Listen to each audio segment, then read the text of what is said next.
welcome to CEC Gurukul lecture. In continuation with the series on sociological research method, in today's lecture we are going to discuss feminist methodology.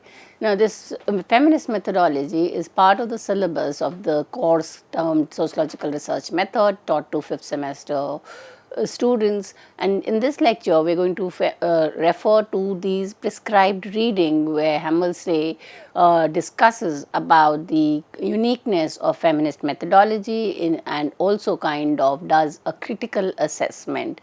Critical assessment in the terms of raising a valid question. Is feminist methodology unique in terms of the 4 themes that has been selected, or is there a certain way in which we can suggest for a non-feminist methods which inculcates the unique focus of feminist methodology. So, in this part of the lecture we are going to do an assessment of the feminist methodology.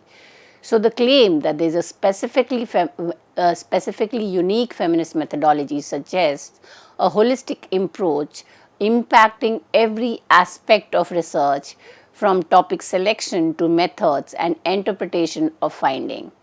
Feminist methodology is not merely about what is studied, but also how and why, infusing the research process with a feminist value at every stage. The distinctiveness lies in more than just a tendency to choose women-centered or gender-focused topics. Rather, feminist commitment shapes the entire process of inquiry, influencing methodological decisions and epistemological assumptions. So, we will here in this part of the lecture look into how Hammersley critiques the 4 core theme which is considered as central to feminist methodology, and the critical assessment, it is important to examine how these ideas permeate practice via the 4 themes which we have summarized in the first part of the lecture. So, to repeat, the 4 themes are: number 1, centrality of gender and critique of androcentrism; number 2, validation of personal experience over detached method; number 3, rejections of research hierarchies, promoting authenticity and mutuality; and number 4, emancipation as the primary research goal and validity criterion. Now, here in the lecture we will kind of discuss how Hammersley kind of does a critical assessment of all the 4 themes. So, the first theme is the significance of gender. Hammersley acknowledged that the increased focus on gender by feminism has been extremely valuable and necessary correction to its previous neglect in social science. The prior to feminist influence, research often overlooked: number 1, the experience of women's and girl; number 2, the significance of gender as variable in all research; number 3, the influence of researchers' gender on the research process itself. So, these were some of the limitations in the earlier research where there was an absence of research feminist methodology. Now, the next, once he says that there has been valuable contribution and all the dimension which was neglected has been incorporated, he does a critique of the gender primacy. He questions the idea that gender should always be considered the most important variable. He argues that this primacy is not clearly justified and can lead to narrow understanding of a social phenomena. Black feminists and intersectional theorists argue that the unique primacy given to the gender may overlook the equal or greater importance of variables like race, class, sexuality in shaping social experience. And therefore, we have this concept of intersectionality which takes into account the point where an individual multiple identity intersects. It could be a woman, a black woman from a poor economic class. So, her race, her class, her sexuality becomes a 3-dimensional level of marginalization and victimization. So, essentialist definition of womanhood risks marginalizing the experience of women from minority groups or diverse backgrounds and can reproduce new exclusion or omissions. The second illustration where the gender primacy becomes questionable is the post-structuralist feminist argument, and they suggest moving beyond the politics of gender or sexual difference to a recognition of a plurality of differences, warning against reducing complex context to a single explanatory axis. Privileging gender above all contextual factors risks stripping away the other sources of meaning or causality, leading to incomplete or reductive analysis. The most robust feminist methodology account for intersectionality and encourage broader analytical approaches that balance attention to gender with attention to other important dimensions of differences. The second area which is being critiqued by Hammersley is experience versus method. And here Hammersley argues that while the feminist emphasis on personal experience has a valuable role in social research, it should not be seen as a replacement for, but rather as an essential complement to a rigorous use of method. Feminist theory recognizes that lived experience, while invaluable, are always interpreted through personal and social lenses, never fully free from cultural assumptions or influence. This complicates the notion that experience alone can safeguard research from bias or error. The appeal to personal experience over formalized method isn't unique to feminist thought. It's a common theme in qualitative research, and discussions are more generally around the whole idea of whether you are experiencing the whole same and if you are self a victim and you kind of gets obsessed with that victimization, then the data can be biased or there can be error in the data analysis. Hammersley warns that relying too heavily on personal experience, whether the researcher or the participant, risk embedding false cultural assumption into the research data. This can lead to uncritical treatment of these experiences as if they were objective truth. So, if the researcher has herself or undergone the same kind of a problem and then finds others, then there is a kind of a validity of that experience as truth, which can be problematic because then you are not looking into the contextual or cultural specificity in which the problem occurred.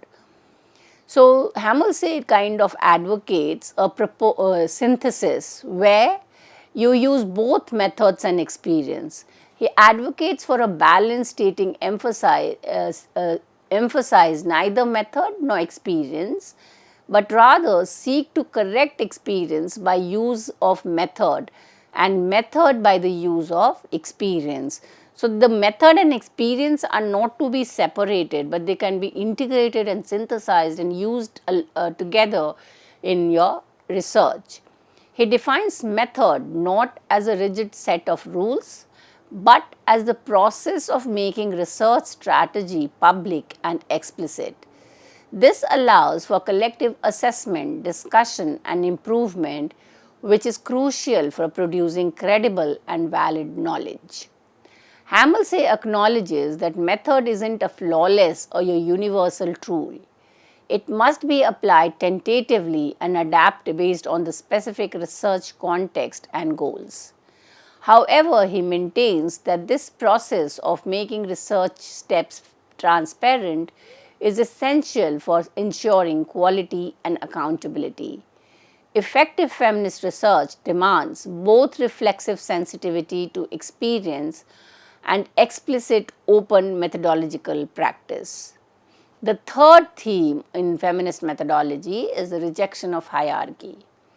The rejection of hierarchy and advocating of collaborative reflexive research relationship which is central point of feminist methodology, are not unique to feminism, but also been foregrounded in broader qualitative and ethnographic tradition.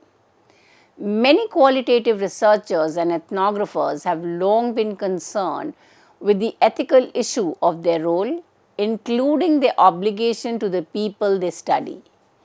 They have debated the appropriate level of involvement for a researcher, and few believe a neutral, uninvolved stance is possible or desirable.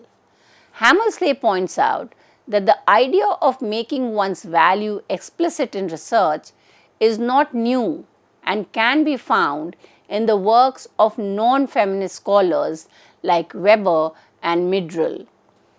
He also mentions that collaborative research, where participants are actively involved, has been practiced in a variety of other fields, including education, development studies, and action research in industrial setting.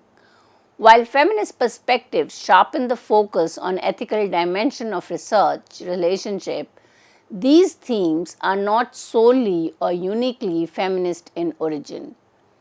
Hammersley argues that a non-hierarchical approach is not always feasible or desirable. Feminist researchers don't just study women, they also study powerful men, where hierarchy may be unavoidable. In such cases, a feminist researcher might have to assert control to avoid being dominated. Some women are also in position of power, which can lead to the hierarchical dynamics in the research relationship.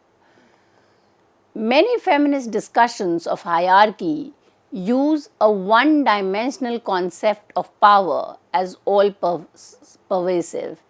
In reality, researchers' control is limited and domain-specific. They only seek control over the research project itself, not the participant's entire life. The power a researcher holds is far less than that of an employer, teacher, or professional over a client.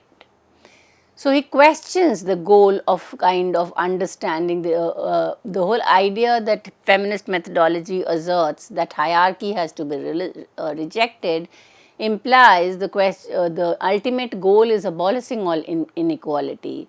And here there is kind of questioning of this goal. So Hammersley suggests that the feminist opposition to hierarchy is rooted in a broader and perhaps unrealistic rejections of all power inequalities. Questions whether the complete elimination of power and authority is desirable or achievable goals. Even in a democratic system, some form of hierarchy and decision making on behalf of others is necessary. He suggests that these fundamental issues need to be discussed rather than simply rejected.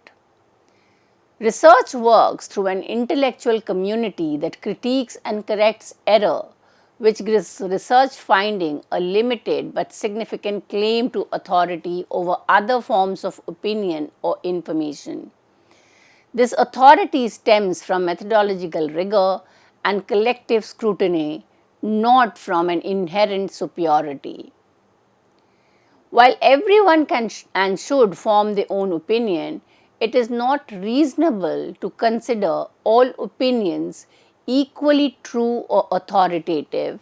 Research is valued for its greater livelihood on average of being accurate to these processes. Radical feminist methodologists like Stanley and Wise have argued for rejecting intellectual authority to promote equality, maintaining that everyone should define reality for themselves. However, critiques points out that this position is internally contradictory. Publishing any research inevitably involves making a knowledge claim and asking others to accept its validity, thus reasserting some form of authority. The necessity for some research authority is practical, accurate knowledge is often required for effective action. Not all participants may wish to take equal part in all research decisions, nor is it necessary in the overriding interest to do so. Assuming that having a say is always paramount risks overvaluing participation for its own sake rather than considering its appropriateness or value in context. While collaborative methods and participatory roles are central to feminist research ethics, they remain a rational basis for respecting expertise resulting from both methodological rigor and community review. Martin Hammersley rejects the idea that data from hierarchical relationships are necessarily distorted and invalid. He makes several points to counter this claim. Number one, restrictive view of data. This argument assumes that data consists only of what informant says. Hammersley argued that this is an extremely restrictive view of social science data. The second, beyond informant accounts. Research data should not be limited to informant's account. They are not always reliable observers of their own lives or the wider social forces that shape their behavior. Number three, multiple data sources. A researcher's role is to actively piece together information from diverse sources, including observations of people's action, not just what they say. All data, regardless of its source, is subject to potential error, which must be assessed within its specific context. No ideal situation exists in research. Hammersley concludes that it is a mistake to believe there is a single ideal or authentic situation where data is inherently error-free. The value of data depends on the researcher's ability to examine its context and assess potential sources of error, regardless of the level of hierarchy in the relationship. The final argument for abolishing hierarchy is tactical one. It's necessary to involve the women being studied in the research process if the researcher's goal is to mobilize them for female emancipation. So, we then come to a critical assessment of the fourth theme in feminist methodology, and that is emancipation as the goal and criteria. Hammersley will kind of do a critical assessment by trying to see the other side of how emancipation as a goal and criteria can kind of be negative for feminist researchers. So, the notion of research as direct struggle for emancipation simplifies the realities of oppression, which are always multiple, intersecting and non-reducible across lines of race, class, gender and more. Black feminists, for example, have critiqued white feminists for neglecting racial oppression, highlighting the complex shifting boundaries between oppressor and oppressed. Using the success of research in achieving emancipation as the key criteria for truth risk overlooking other critical functions of inquiry such as rigorous understanding, critique and debate. The identification of a group's real need is not a straightforward task. It involves interpretation, disagreement and potential contradiction among group members. As guests and others note, defining interest depends on both values and facts and always leaves room for genuine disagreement and competing visions of the good life. There is substantial danger in defining real needs for groups, especially when those definitions may conflict with the self-understanding of desire of individual within those groups. So, the goal of social transformation is shared with other political philosophical traditions. Feminists must therefore engage with complexities, criticism, and unresolved debate already present in the wider literature on praxis and instrumentalism. Recognizing that both needs and interests are constructed and contested can help feminist researchers remain self-critical, responsive to internal diversity, and aware of the limits of their own judgment. So then he kind of looks into the problem with the concept of emancipation. Hammersley questions the notion of emancipation as a total, once and for all release from oppression. He presents several points of concern. Number one, oppression is not a single and all or nothing phenomena. It's multidimensional and often to different interpretation. Therefore, a single act of emancipation cannot resolve all forms of constraint. He critiques the historical view, which assumes a historical process that resolves all contradictions and lead to total emancipation. He specifically points out that a women's emancipation might not end other forms of oppression, such as those related to race or class, and could even worsen them. So here emancipation is subjective itself. What could emancipation could mean for a low class woman or for a black woman would be different from the way it is understood by the other category of women. Therefore, to consider emancipation as the goal of the research would again kind of do limited, serve limited purpose. It could rather kind of increase the differences and conflict among women themselves. So, Hammersley argues that the concept of oppression and emancipation needs significant reconceptualization to account for their complexity and to avoid an overly simplistic instrumentalist view of researchers' role in social change. Hammersley directly challenges the feminist methodological idea that a research finding's truth should be judged by its contribution to emancipation. So, we kind of understand the critique of all the four themes: gender as a central cut, analytical, gender asymmetric as core theme for analysis, the emphasis on experience and the rejection of objective method. The third was in terms of the rejecting the hierarchies and creating egalitarian relation between the research and the researcher, and the fourth was to critique emancipation as a goal of research. So, based on the reading of Feminist Methodology by Martin Hammersley, the main argument is that a distinctive feminist methodology is not a coherent or congent alternative to non-feminist research. It can be concluded that many of the ideas presented as unique to feminism are already present in non-feminist literature, and that some of the core tenets of this proposed methodology are unconvincing.